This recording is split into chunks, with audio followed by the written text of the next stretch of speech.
seperti ini ternyata Bapak Ibu nanti bisa melihat jamaah Indonesia di jamaah yang paling rapi dan paling gampang diatur.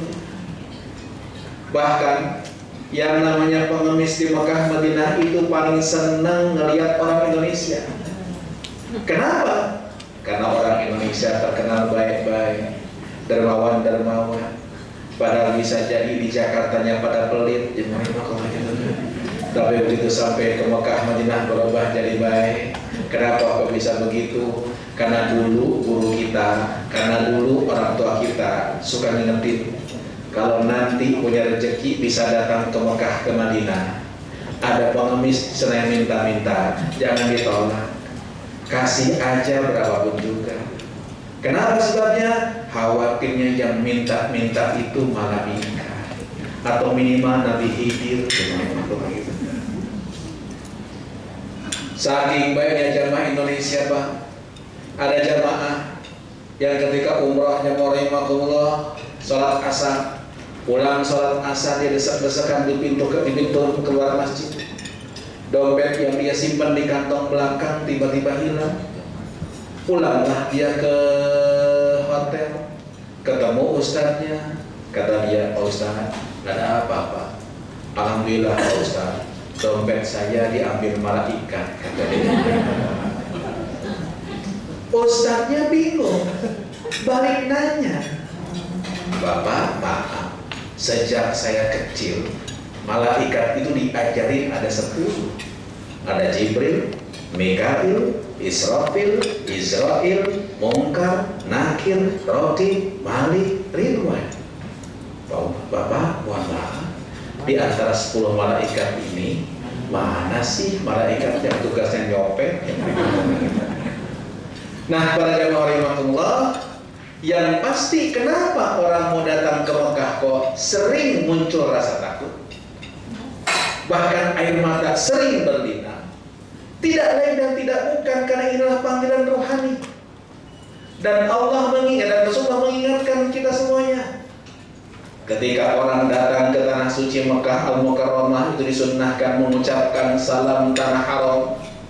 Salam tanah haram ini bukan assalamualaikum. Salam tanah haram ini tidak lain dan tidak bukan labbaik Allahumma labbaik. Sama-sama.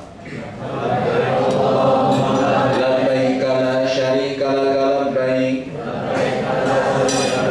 Innal hamda wan ni'mata laka wal mulk la syarika lak. Ketahuilah bapak-bapak, ibu-ibu, kata Nabi, ternyata salam ini dijawab oleh para malaikat. Dan jawaban malaikat ini, kata Nabi, ada 2. Ada kelompok yang datang ke tanah suci, mulutnya bertalbiyah labbaik Allahumma labbaik. Malaikat jawab labbaika wa sa'daika. Silahkan nama Allah, masuklah kebahagiaan untuk engkau, kata para malaikat. Disambut oleh para malaikat. Namun ternyata bapak ibu-ibu, tidak sedikit orang yang datang ke tanah suci, mulutnya bertalbiyah, kakinya melangkah masuk tanah haram, bajunya dia ganti dengan baju haram. Malaikat ternyata jawab dengan jawaban yang kedua. Bagaimana jawaban yang kedua? Kata malaikat, la labbaika wala sa'daika. Siapa yang manggil ente? Jasadnya ada depan Ka'bah, rohnya ditolak oleh Allah Subhanahu wa ta'ala. Kenapa ditolak? Kata malaikat, zaduka haram, bekal yang kau bawa uang haram. Rohilatuka haram, ongkos yang kau bayarkan hasil gratifikasi para jamaah. Karena itu bapak ibu-ibu, mengawali langkah kita ke tanah suci, mari sama-sama kita beristighfar. Astaghfirullahaladzim. Sama-sama. Astaghfirullahaladzim. Astaghfirullahaladzim. Lalu bapak ibu-ibu, silahkanlah malam nanti dan malam besok untuk melaksanakan sholat sunnah taubat. Bagaimana sholat sunnah taubat itu? Sholat sunnah taubat ini dianjurkan dilaksanakan setelah tengah malam, menjelang adzan subuh, di waktu sahur. Para jamaah rahimakumullah, sholatlah 2 rakaat. Usolli sunnatan rakaataini lillahi ta'ala. Saya niat sholat sunnah 2 rakaat karena Allah. Selesai sholat sunnah silahkan sujud. Beres salam silahkan sujud. Di sujud ini kita bicara, ya Allah, malam hari ini, di waktu yang mustajab ini, ya Allah, ketika seluruh manusia Kau tidurkan, hari ini hamba yang lemah ini sujud di hadapan Engkau, ya Allah. Hamba bersimpuh mengaku ketidakberdayaan hamba, ya Allah. Ya Allah, tidak ada satupun dosa yang kami tutup, yang luput dari catatan Engkau. Tak ada satupun kemaksiatan yang luput dari pandangan Engkau. Hari ini hamba pasrah sebagai hamba yang hina dina di hadapan Engkau, ya Allah. Ya Allah, bukankah Engkau Maha Rahman dan Maha Rahim? Kasih sayang-Mu lebih besar dibandingkan kemarahan-Mu. Sudilah kiranya Kau ampuni dosa-dosa kami. Perkenankan Kau maafkan segala kesalahan kami, ya Allah Rabbana. Air mata menetes para jamaah rahimakumullah. Inilah saat-saat istimewa orang bersimpuh di hadapan Allah. Kelompok orang seperti ini yang kata Nabi adalah satu kelompok yang insya Allah dinaungi di hari kiamat nanti dengan rahmatnya. Rajulun dzakarallaha khaliyan fafadat ainahu. Orang yang sujud di hadapan Allah dalam kesendirian, tiba-tiba air matanya menetes para jamaah rahimakumullah. Bapak ibu-ibu, besok hari Rabu, sebelum bapak-bapak ibu-ibu meninggalkan rumah, sempatkan untuk melaksanakan sholat sunnah safar. Sholat sunnah safar itu bagaimana Pak? Bapak-bapak ibu-ibu, kita sholat sunnah 2 rakaat. Niatnya bismillahirrahmanirrahim, sama-sama. Usolli sunnatan lissafari rak'ataini lillahi ta'ala. Gak bisa pakai bahasa Arab, pakai bahasa Indonesia. Niat saya sholat sunnah safar 2 rakaat karena Allah Subhanahu wa ta'ala.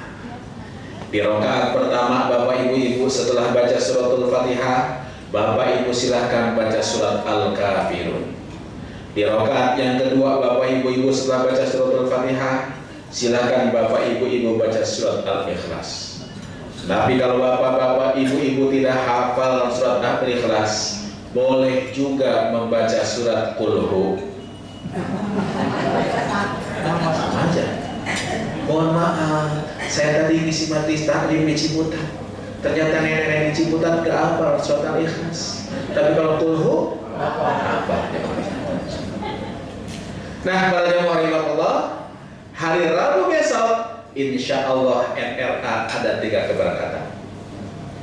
1, yang akan terbang ke Madinah, bis 24, bis 25.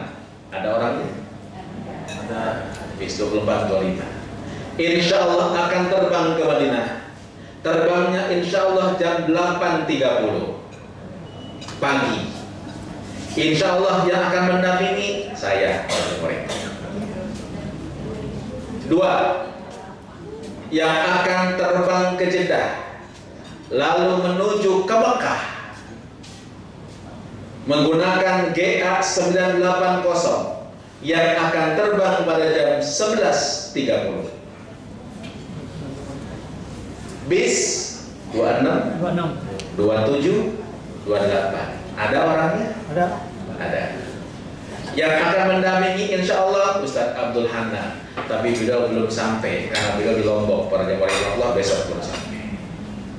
3, yang akan terbang ke Dubai, transit di Dubai, lalu melanjutkan ke Jeddah untuk berumrah dengan pesawat Emirat 357, bis 29.30. Ada orangnya? Baik. Mohon diperhatikan jam keberangkatannya, jam 3 jam sebelum keberangkatan Mohon bapak-bapak, ibu-ibu sudah berada di Bandara Soekarno-Hatta. Berapa jam? 3 jam. Para jamaah rahimahullah, ada yang bertanya, Pak Ustaz, di mana kita bandaranya, berhentinya, kumpulnya? Bapak Ibu besok datang ke Bandara Soekarno-Hatta, ke Terminal 3. Begitu turun di Terminal 3, Bapak Ibu, lihatlah ada restoran namanya Sate Khas Senayan. Begitu bapak-bapak, ibu-ibu ketemu restoran Sate Khas Senayan, silahkan kumpul di depannya, bukan di dalamnya yang mulai makan.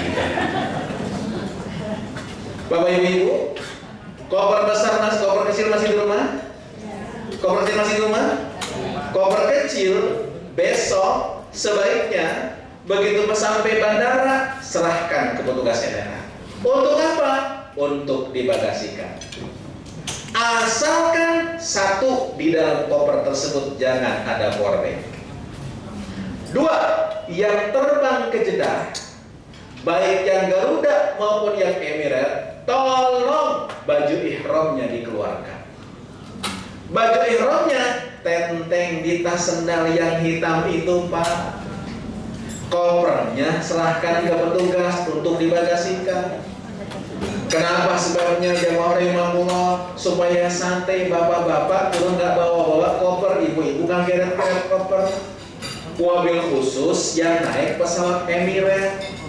Kenapa? Sebabnya jamaah rahimahullah, karena nanti di Dubai itu dari satu gate ke gate yang lainnya jauh. Mohon maaf bapak ibu-ibu, itu yang namanya Dubai, bandaranya gede banget. Baik di Mekah, Madinah, saya ingatkan hari Jumat. 1, imam subuh di Jumat di Mekah, Madinah suka membaca surat As-Sajdah. Bapak ibu-ibu, maaf, di Madinah Mekah ini sekarang sedang musim dingin. Di Madinah pagi-pagi bisa sampai 8 derajat, 12 derajat. Di Mekah mah kayak di kita, ya kan? Tapi di Madinah lumayan dingin. Nah, jamaah rahimahullah, enaknya kalau musim dingin, siangnya pendek, malamnya panjang.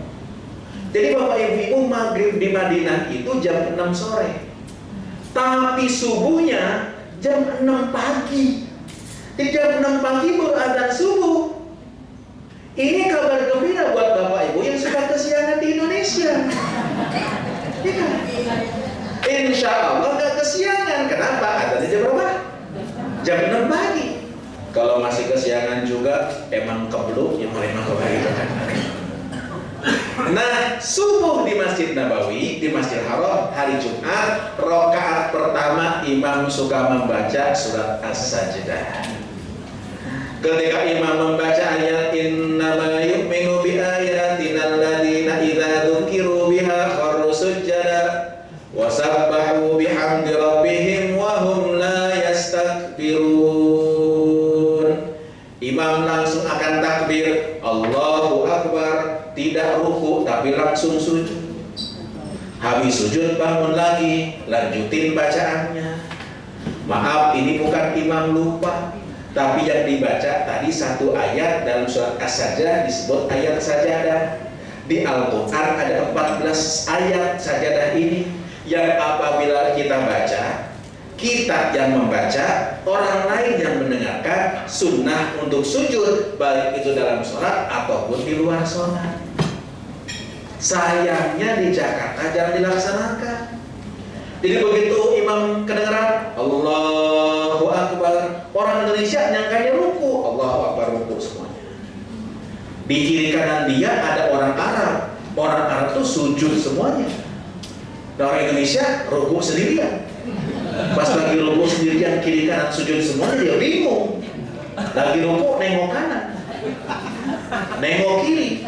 Di sana ada orang Cianjur lagi bingung juga, nengok juga. Nengok mata ketemu mata, ngasih kode. Tolong jangan kejadian, jangan dimarahin dan kejadian. Kalau besok hari Jumat, imam subuh rakaat berapa? Pertama membaca surat As-Sajdah. yang diawali dengan kalimat Alif Lam Mim. Oh, imam ini pasti nih baca surat As-Sajdah. Imam sujud, makmum wajib sujud. Imam sujud, makmum tidak sujud, batal sholat makmum.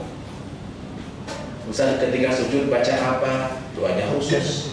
Sajada wajhi lilladzi khalaqahu wa sawwarahu wa syaqqa sam'ahu wa basarahu bihaulihi wa quwwatihi fatabarakallahu ahsanul khaliqin. Gak hafal saat panjang banget baca subhanallah, lupa saat diem. Karena yang wajib bukan sujud tapi bukan doa tapi sujud. Yang kedua, ibu-ibu di Mekah Madinah ikutlah Jumatan. Dan ibu-ibu kalau sudah Jumatan tidak usah sholat duhur lagi. Yang ketiga, Masjid Darul Haram di Mekah jam 10 sudah full penuh. Madinah setengah 11 sudah susah masuk ke dalam. Itulah bagaimana rahmah yang saya ingatkan. Insya Allah setelah 3 malam di Madinah, baik yang ke Mekah langsung atau yang ke Madinah langsung, kita akan tinggalkan kota Madinah. Tolong baik yang nanti terbang ke Jeddah, masuk Mekah, berakhir terus ke Madinah, terbang dari Madinah, tolong bapak-bapak, ibu-ibu sebelum meninggalkan Madinah pamitan dulu sama Nabi. Kalau orang tinggal di kota Madinah tapi nggak pamitan, sombong namanya. Saya datang ke rumah bapak, kopi, ngeteh, nyandet, makan snack, gitu kan? Makan snack, pulang nyelonong aja. Coba nggak kira-kira? Nah, gimana cara pamitannya? Bapak ibu masuk ke Masjid Nabawi. Masuk ke Masjid Nabawi, sholat sunnah 2 rakaat, sholli sunnatan rakaatain lillahi ta'ala. Selesai sholat sunnah, duduk. Di tempat duduk, ucapkan salam. Assalamualaikum ya Rasulullah. Ngomong, ya Rasul, pamit ya. Saya tinggalkan kota Madinah hari ini. Ya Rasul, nikmat betul saya berada di Madinah ini ya Rasul. Masya Allah, saya pengen ya Rasul tiap tahun bisa datang kemari. Ya Allah mohon ya Rabb, kalau bisa mah ya Rabb, setiap tahun saya bisa datang kemari. Tahun depan saya bisa kembali lagi dengan orang yang saya cintai. Andai kau tidak berikan kesempatan itu pada saya, tolong ya Allah, nanti kalau saya wafat, kau wafatkan saya dalam keadaan husnul khatimah. Dan selesai. Itu cara apa namanya? Pamitannya. Nah, beres pamitan, yang akan ke Madinah, yang akan ke Mekah, Bapak Ibu-ibu silahkan balik ke hotel, mandi. Mandi apa? Sebelum kita umroh sunnahnya mandi sunnah ihram. Ustaz, kita kan dari Jakarta langsung ke Mekah mau mandi, mau umroh. Lah mandi sunnah ihramnya kapan? Mandi sunnah ihramnya Bapak Ibu-ibu yang langsung ke Mekah, tolong sebelum berangkat di rumah masing-masing mandi. Ya pasti mandi Pak Ustaz. Iya, tapi pakai niat. Niatnya bagaimana? Bismillahirrahmanirrahim, sama-sama. Nawaitu al-ghusla sunnatan lil ihrami lillahi ta'ala. Yang berangkat ke Mekah mandi ini di rumah masing-masing. Sedangkan yang langsung yang dari Madinah akan ke Mekah, ketika di hotel sebelum sholat zuhur, sebelum waktu zuhur kita mandi seperti ini. Dari ujung rambut sampai ujung kaki silahkan bersihkan. Niatnya nggak bisa pakai bahasa Arab, pakai bahasa Indonesia. Bagaimana pakai bahasa Indonesianya? Niat saya mandi sunnah ihram karena Allah Subhanahu Wa Taala. Dari ujung rambut sampai ujung kaki silahkan bersihkan. Bulu-bulu yang gak rapi, potong atau rapihkan. Yang punya wangi-wangian, pakai wangi-wangian di badan sewangi mungkin.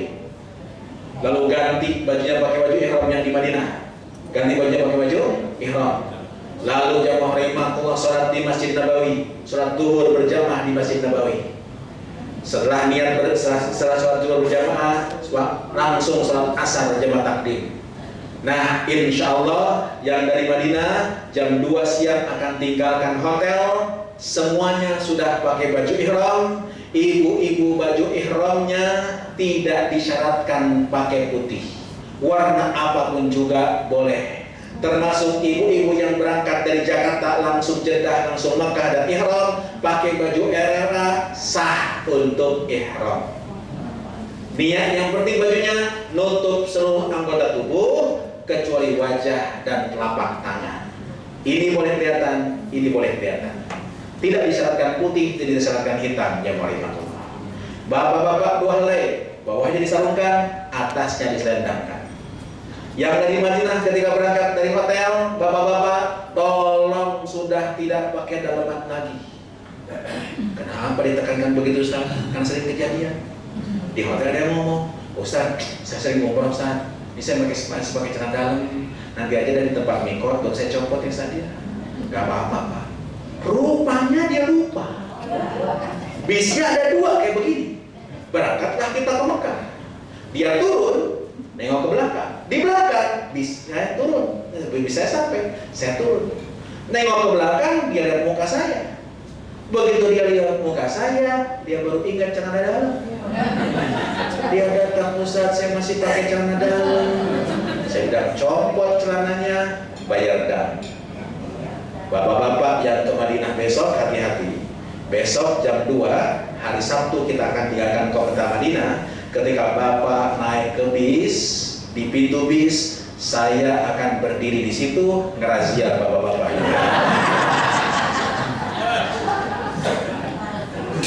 Bapak ibu, maaf, itu Hajar Aswad itu Nabi luar biasa berikan 3 pilihan. 1, cium. Kalau nggak dicium, disentuh. Bahkan boleh disentuhnya pun juga Nabi dulu pakai tongkat. Kalau nggak, salam dari jauh. Karena itu salam dari jauh, insya Allah nilainya sama dengan nyium Hajar Aswad. Jadi jangan paksakan nyium Hajar Aswad, khususnya buat bapak-bapak. Karena yang bapak-bapak sekarang yang laki-laki kalau mau tawaf di sekitar Ka'bah harus pakai baju ihram. Silahkan bayangkan pakai baju ihram, nggak pakai daleman, desek-desekan nyium Hajar Aswad, ketarik bawahannya.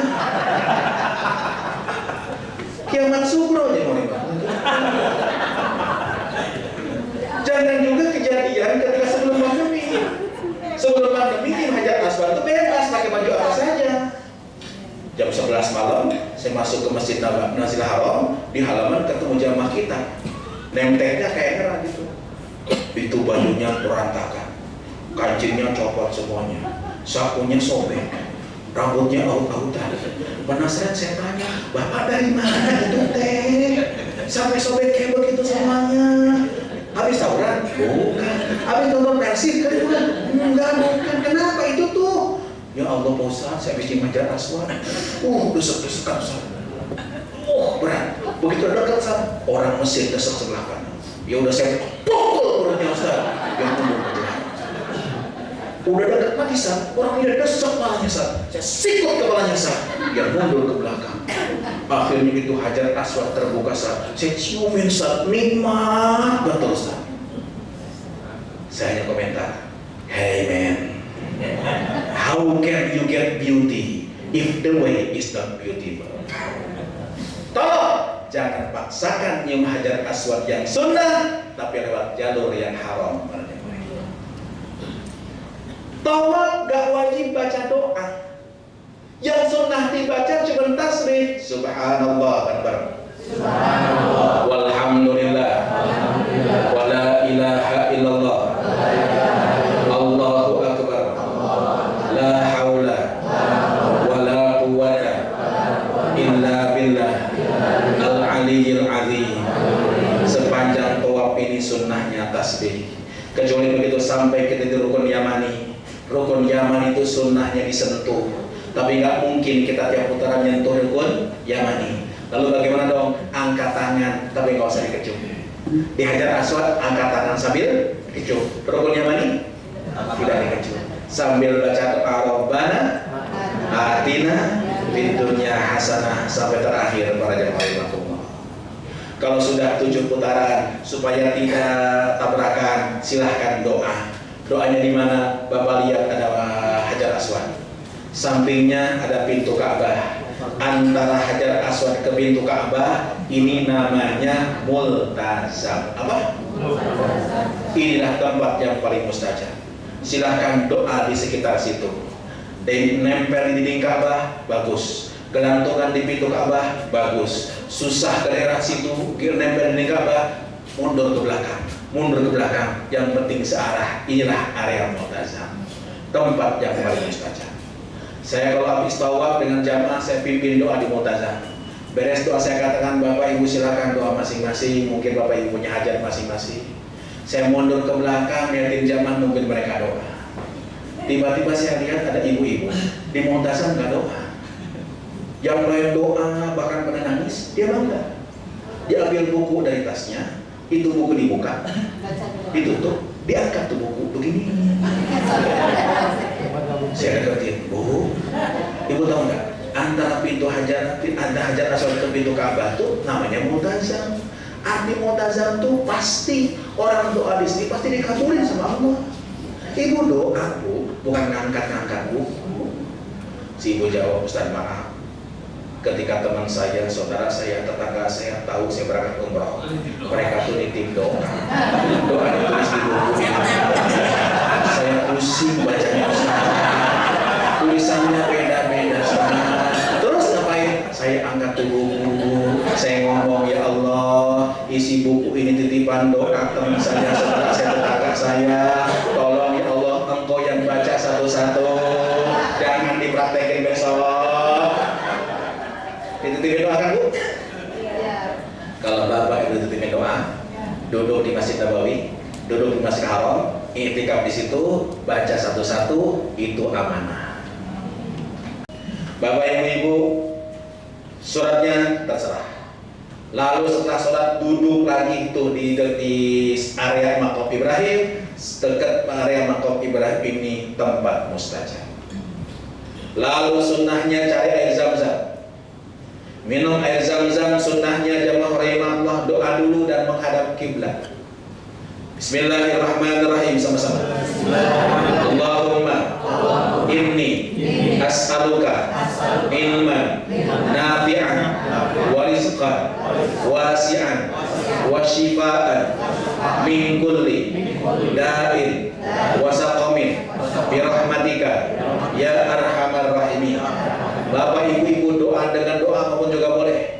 Boleh juga, ya Allah, dengan berkah air zam-zam yang Kau ciptakan ini ya Allah, tolong sembuhkan diri saya, tolong mudahkan segala urusan saya. Lalu kita minum, sunnahnya 3 tegukan. Bismillahirrahmanirrahim. Itu orang haus. 1, Haus tuh. 2, 3.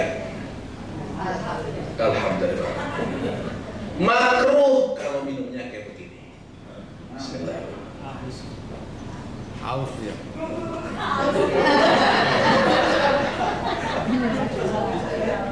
Alhamdulillah. Bukan aus, nyontoy. Aduh, berat.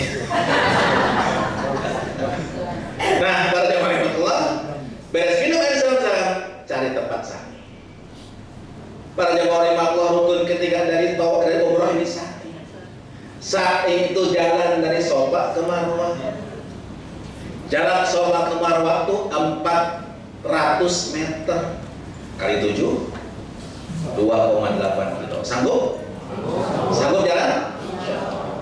Yang pasti Shafa tempat mustajab, Marwah tempat mustajab, tempat sa'i tempat mustajab. Shafa ke Marwah dihitung 1, Marwah ke Shafa 2, Shafa ke Marwah 3, Marwah ke Shafa 4, Shafa ke Marwah 5, Marwah ke Shafa 6, Shafa ke Marwah 7. Jadi awal dari Shafa pasti berakhir di Marwah. Gak ada doa yang wajib dibaca. Bapak Ibu ketika sa'i diam aja, boleh. Baca sholawat, boleh. Baca Quran, boleh. Ngobrol, boleh. Ya, tapi masa iya masih ngobrol juga? Itu ngeliatin orang Arab, itu orang Arab gede banget. Itu orang itu gede banget. Oh, orang yang segede gitu, ya mana dalamnya? Nah, Bapak Ibu, antara Shafa Marwah ada lampu hijau.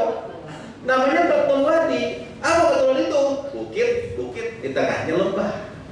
Dulu Hajar menandakan Ismail dekat Ka'bah. Baru situ.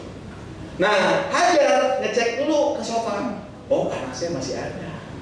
Jalanlah ke Marwah. Tiba-tiba jalan turun. Ismail nggak kelihatan. Itulah namanya ibu kan. Ibu tuh kemana-mana mikirnya siapa? Anaknya. Hajar pun juga sama, khawatir terjadi sesuatu, dia lari di situ. Di tempat tari ini sekarang rata dikasih lampu hijau. Laki-laki sunnah lari kecil. Perempuan jalan aja, nggak sunnah lari kecil. Sambil baca doa Rabbil fir bareng. Warham, wa'fu, watakarram, watajawaz, amma, ta'lam, innaka ta'lam, ma la na'lam, innaka antallah al-a'azzu al-akram. Kalau sudah di Marwah selesai sudah, ambil gunting, cukur rambutnya, minimal 3 helai rambut. Siapa yang gunting Pak Ustaz, sendiri pun juga boleh. Para jamaah rahimahullah, lepas baju ihram, beres sudah umrah, balik ke hotel, mau mandi, mau ganti baju silahkan. Berbanyak ibadah di Masjidil Haram. Ibadah yang terbaik di Masjidil Haram ada 3. 1, tawaf. 2, sholat. Bahkan di Masjidil Haram, sholat kapanpun juga boleh. Yang ketiga, natap Ka'bah. Insya Allah melihat Ka'bah dapat 2 buah rahmat. Bapak Ibu, insya Allah di Mekah nanti akan city tour sekaligus umrah yang kedua. Cuma di tempat mikot di Ji'ranah nanti, karena orang yang sudah di Mekah kan kalau mau umrah harus ke luar tanah haram. Insya Allah yang kita akan datang di Ji'ranah gak ada tempat ganti baju. Kali itu Bapak tolong pakai baju ihramnya dari hotel masing-masing. Di Ji'ranah tinggal sholat sunnah ihram, lalu niat. Umrah yang kedua ini boleh untuk pribadi lagi, boleh untuk mengumrahkan orang lain. Dan orang yang diumrahkan itu syaratnya orang yang sudah tidak bisa datang ke Mekah, entah karena sudah meninggal dunia atau karena sakit yang nggak mungkin sembuh lagi. Kalau flu mah nggak boleh, ya memang diganti. Nah, satu niat cuma untuk 1 orang. Gimana niatnya? Labbaik Allahumma umratan an fulanin. Saya niat umrah untuk siapa kita sebutkan. Insya Allah, walaupun kita umrah orang lain, kita pun juga dapat pahalanya. Mereka pun yang wafat sudah dapat pahala juga. Nah, untuk nyebutin namanya, kalau ibu dan bapak yang kita umrahin tanpa disebutin nama gak masalah. Karena bapak mah pasti, ibu mah pasti. Tapi kalau sudah sampai kakek, tolong sebutin namanya. Karena kakek itu ada kakek dari bapak, kakek dari ibu. Kalau kita niatnya cuma saya niat umrah untuk kakek saya, itu malaikat nungguin kakek yang mana. Mau bercanda ini. Nah, pada jemaah rahimahullah, silahkan. Bapak ibu mau umrah tiap hari, boleh, silahkan. Tapi kalau mau umrah tiap hari naik taksi sendiri ke tempat itu. Saya boleh nggak kalau diantar? Boleh. Setelah pada jemaah. Saat saya mau umrahin orang kakek saya Ustaz, tapi udah nggak kuat. Mumpung di sini saya pengen umrahin Ustaz mereka, karena saya dulu diperawat oleh dia. Boleh nggak? Boleh. Gimana Ustaz? Titipin sama orang yang amanah kira-kira. Kasih ongkosnya, karena dia harus ke mikot timur itu. Itulah kira-kira Bapak Ibu. Juga di Mekah nanti akan diajak ke Taif. Ibu, Bapak, banyak orang nyesel habis ke Taif. Kenapa? Ke Taif itu seharian. Dan di situ cuma nungguin naik kereta gantung doang. Dan itu yang ramai Indonesia semuanya. Aduh, orang Indonesia hebat-hebat, cuma yang lagi gitu. Babu, ke Taif ini boleh ikut, boleh enggak. Kalau misalnya Bapak Ibu-Ibu lebih memilih untuk berada di Masjidil Haram akan lebih bagus. Dan kalau penasaran ya ikutlah yang lebih bagus. Yang pasti ini seharian, berangkat jam 8, pulang menjelang Isya. Jadi zuhur, asar, bisa jadi maghrib, tidak sholat di Masjidil Haram. Itu yang namanya. Sebelum meninggalkan Mekah, nanti insya Allah kita akan tawaf wada terlebih dahulu. Bapak Ibu nanti pulang lewat Jeddah yang dari Mekah dan di Madinah, sedangkan yang ke Madinah, yang ke Mekah dulu akan pulang dari Madinah insya Allah, dan di Indonesia nanti akan mendapatkan 5 liter air zam-zam. Bapak Ibu, Ustaz Mukmin ini akan mendampingi yang ke Emirat, dia akan ke Dubai dan ke apa namanya, ke Mekah. Beliau nanti akan melanjutkan manasiknya. Silakan Bapak Ibu nanti beliau akan melanjutkan. Terima kasih. Assalamualaikum warahmatullahi wabarakatuh.